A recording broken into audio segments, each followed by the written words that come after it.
Mucha gente se pregunta cómo es posible que se hable de un ejército paralelo que se pretendía enfrentar a las Fuerzas Armadas regulares con algún éxito.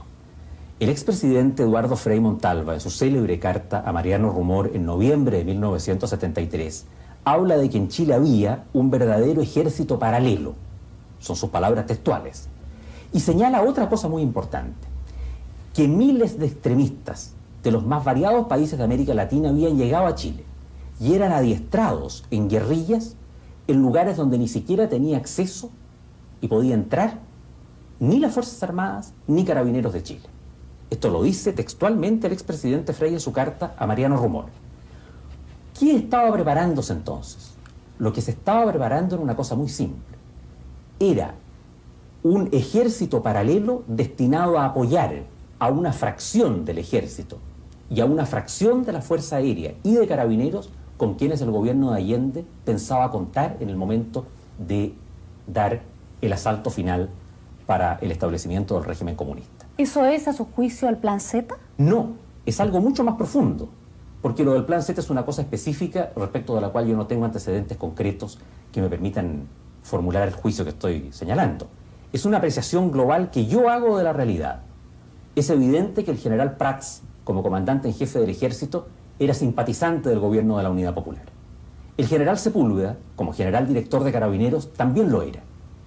El presidente Allende creyó, en forma por lo demás bastante explicable, que esto tenía ramificación hacia abajo y que él iba a poder dividir el ejército y Carabineros y quizás parte de la Fuerza Aérea, con lo único que está claro que no contaba era con la Armada.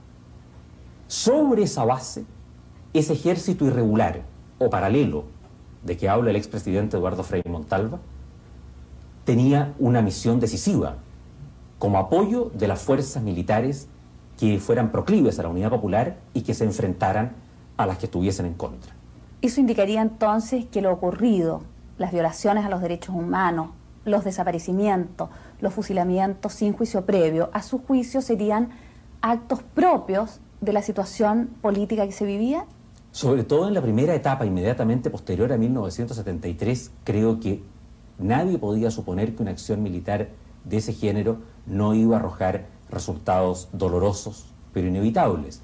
Hay algo sumamente importante a mi juicio, y es que el presidente Allende, hasta el 10 de septiembre de 1973, elogiaba a nuestras Fuerzas Armadas como modelos de profesionalismo.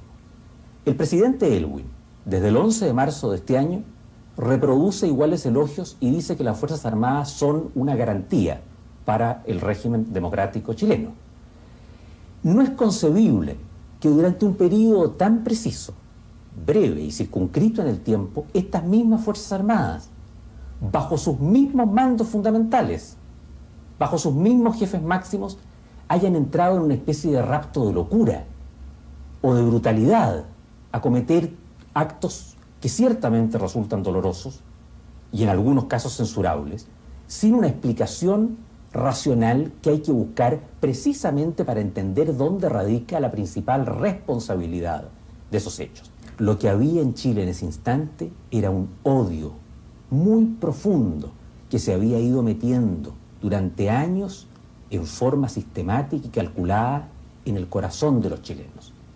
Y ese odio, unido al miedo de los propios uniformados que sentían que en cualquier momento les podían dar un golpe contra ellos, que estaban constantemente seguidos y vigilados, que no llegaban a dormir muchas veces a sus casas, se produce el 11 de septiembre y lógicamente la reacción de esas personas en muy distintos niveles de grados y de modalidades o maneras de ser, naturalmente, que es una reacción que no se explica en tiempos de paz, ni siquiera de esas mismas personas que habrían actuado de manera muy distinta y lo hicieron muy distinto antes y lo han hecho muy distinto después.